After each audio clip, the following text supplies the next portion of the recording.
A week into office, Prime Minister Modi has kicked off his foreign policy initiatives. His first stop, Maldives, followed by Sri Lanka, even as the Foreign Minister Jaishankar visits Bhutan.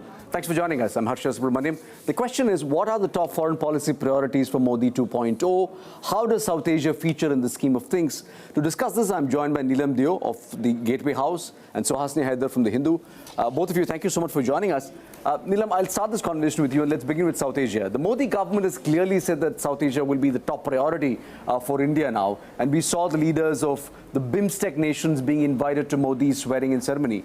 For our benefit of our viewers, BIMSTEC stands for Bay of Bengal Initiative for Multi-Sectoral Technical and Economic Cooperation. It includes India, Bangladesh, Bhutan, Myanmar, Nepal, Sri Lanka, and Thailand. Neelam, the question is this a clear shift away from SAARC? And what, to your mind, are the strategic objectives of enhancing relations with the BIMSTEC countries? So I think the first thing, of course, is it is a shift away from SAARC. There has been no summit meeting of SAARC through the Modi first government. There hasn't been any progress after the meeting in Kathmandu, in which not even the regional connectivity, the road licensing procedures could be got through because Pakistan pulled out at the last minute. And the relationship has only grown worse with Pakistan, with the Indian government, followed by Bangladesh and some of the others, refusing to go to Pakistan for a summit. So I would say that SAARC is put away at least for a while, but that unfortunately also excludes Afghanistan. It's also important to remember that in the first swearing-in ceremony, the then Prime Minister of the government in exile of Tibet had been invited, as well as the leader from Mauritius. In this swearing-in, it was BIMSTEC, but it was also Kyrgyzstan, which is the chair of the Shanghai Cooperation Organization. Sure. So in a way, this government has really hit the ground running on foreign policy objectives, because they got in BIMSTEC, they made clear that no SAARC because of terrorism issues with Pakistan. They also, of course, recruited a technocrat as the External Affairs Minister. Sure. And they are making their first visits to 3 neighboring countries. They are really, it's pretty extraordinary how rapidly they have moved. Sure. Suhasini, is this a diplomatic ploy in a sense to keep Pakistan out, or is BIMSTEC a serious effort at economic integration in South Asia? Well, you know, there are a whole series of questions that need to be asked. The first one is really that if the Prime Minister called the SAARC leaders the last time, is it necessary that he would have called the SAARC leaders again? I don't know. The second thing is really that, as Ambassador Deo pointed out, BIMSTEC actually leaves out both Afghanistan and the Maldives, both countries that are important to India. If it was a question of just leaving out Pakistan, I assume the government would have simply just left out Pakistan. You don't have to invite everyone to your swearing-in ceremony. You invite those who you are comfortable with. I also do want to say that what remains to be seen is how the government, takes it forward with the neighborhood in the next 5 years, because obviously the first visits are always to the neighborhood. That has been the tradition in India always. The problem is that after saying neighborhood first and doing that first visit, whether the neighborhood continues to get the kind of attention, that remains to be seen.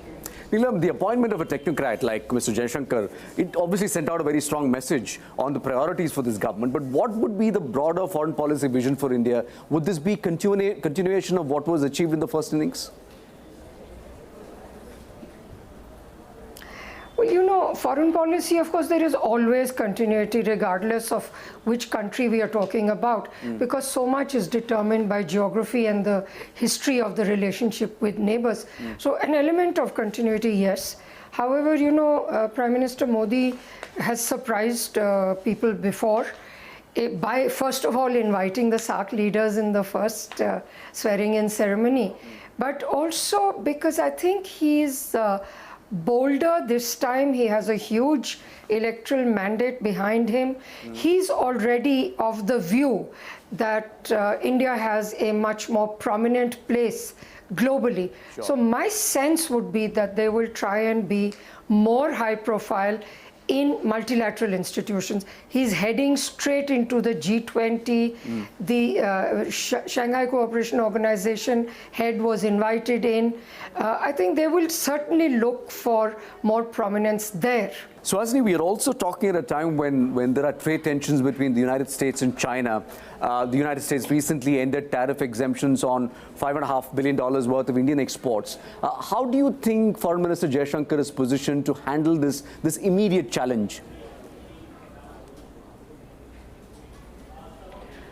Well, you know, the first thing I would say is that if you ask me what is the big difference between Modi 1.0 and Modi 2.0, I would say it is the world around us rather than what has actually changed within the government's own way of thinking. I think what is clear is it's not just the US-China trade tensions, but the way the United States now behaves and the way China now behaves. When you look at the US, the tasks before External Affairs Minister Jaishankar are, you know, a whole range of issues, but the first being the GSP trade status being withdrawn from India. The second being the kind of push we are seeing when it comes to Indian trade practices, data localization, whether or not India goes ahead with allowing Huawei to bid for 5G telecom technology here. Sure.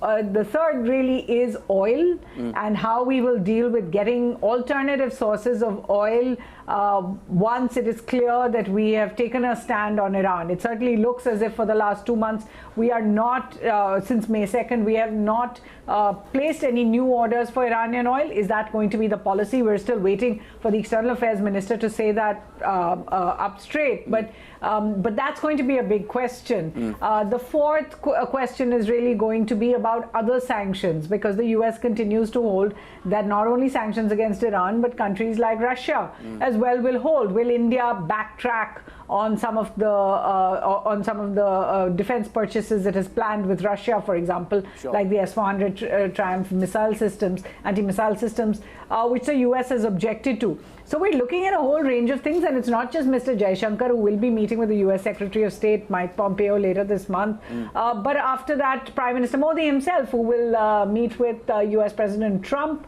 at the G20 in Osaka. And I think a lot will depend on how this goes, how many concessions the US expects, how many we are willing to give, because amongst the things Mr. Jaishankar said is India has a tradition of independence. Will we maintain that tradition? And there's always the question of whether Mr. Trump is going to accept that invitation to visit India in the next few months, perhaps on Republic Day, and what that will take. So I think what we're going to see is a lot of negotiations in the next few weeks. Sure. Neelam, comment on this. So on one hand, as Suhasini was pointing out, President Trump has spoken about partnering with India in the region on security aspects, while he's also been pushing India to reduce its trade deficit with the US. The US, for example, has slapped duties, it wants greater market access and so on.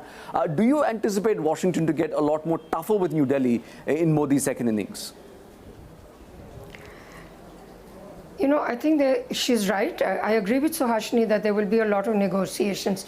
I don't think we should waste any political capital on negotiating on the GSP. You know, these are 40-year-old concessions. If the Indian economy can't deal with the absence of that, we really cannot have claims to positions on the high table and, you know, dealing independently, etc. I think a more complex question is the oil imports from Iran. But on the other hand, you know, independence means that you will look at your larger interest. Companies will look at their interests with the United States. No private sector has been dealing with Iran for some time. We have to look to the fact that more than 8 million people work in the Gulf countries. We have to consider the fact that the relationship with both Saudi Arabia and UAE has completely transformed, including our expectations on investments from those countries in upstream petroleum areas. We have to look to the fact that we have very deep, by now, defense links with Israel. And you know, it is also the case that Iran, when it was not having problems, was not the easiest country in the world to negotiate with. We will have to go slow on the port in Chabahar, and that will be a loss.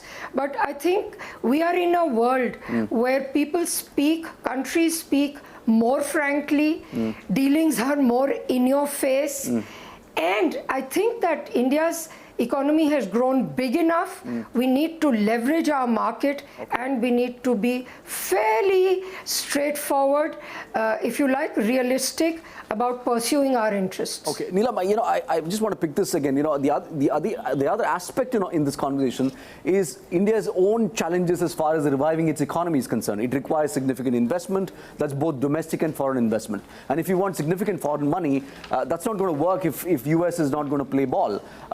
Suhasini, what would be the Modi-Jaishankar duo's approach to normalize New Delhi's relationship with Washington? Look, at present, I think what New Delhi has been trying to do is essentially manage the relationship with the US as best as possible. After all, India is not alone. Correct. The US has unleashed all manners of browbeating and tough talking with a number of countries, including their closest allies. So India is not, in that sense, alone when it comes to its problems. I think the idea is to negotiate and to talk as long as possible until one, with the idea that Washington will understand that India is not a partner that needs to be penalized in the manner that they are doing. But I do feel somewhere there this almost pandering to the United States on everything.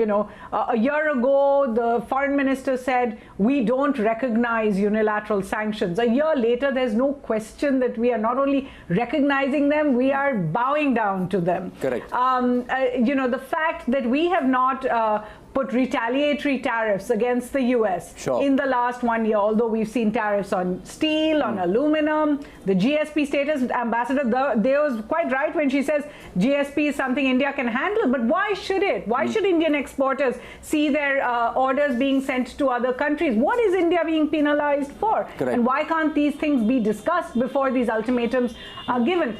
When you ask about strategy, I think there are specific issues where India can give. In particular, I think the US is sticking out for two of them. One is on dairy products, where India has a cultural problem with vegetarian cows versus non-vegetarian cows, and the other is on medical equipment and the caps that we have put on them. Sure. But I think that the basket of issues is not getting any smaller. Okay. And as much time is spent away, in a sense, without these trade negotiations going on, because you would know that since March we've had really no real discussions on the trade package between us.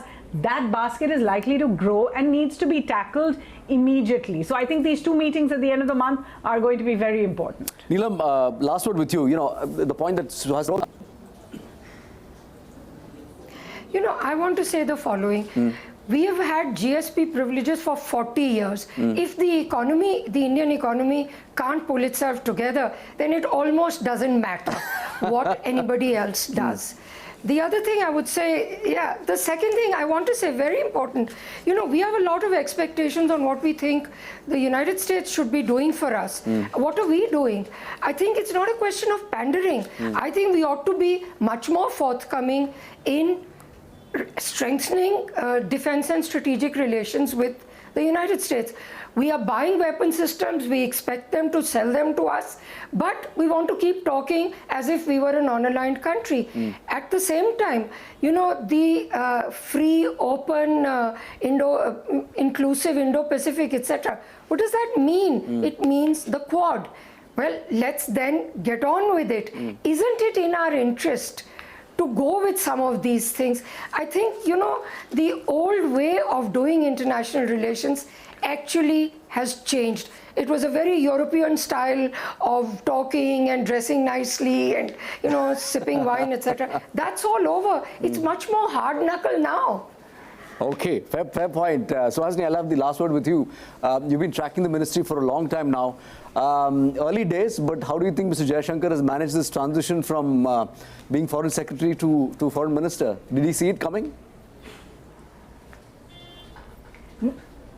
I don't think even he did, and he admitted as much speaking to the gathering at the GrowthNet Summit yesterday, where he essentially said, I had no idea, that I never dreamt that I'd be the minister being called in for this summit. How has he taken to the new role? I think he's hit the floor running. Remember, he's not just coming from being foreign secretary, but for the past year, he's been the president of global corporate affairs for the Tata Sons. So he brings that perspective as well of the corporate world and of the business world into it. I think he's made it very clear that he has these priorities. One, as I said, is South Asia, but we have to see whether that's lip service or is actually going to go somewhere. The second, more importantly, was the idea that the External Affairs Ministry has to learn to work much closer with the economic ministries. And he said, I myself have spent more time with the finance minister and the commerce minister in the last week than I've spent in my own ministry. I think that's the space we must watch.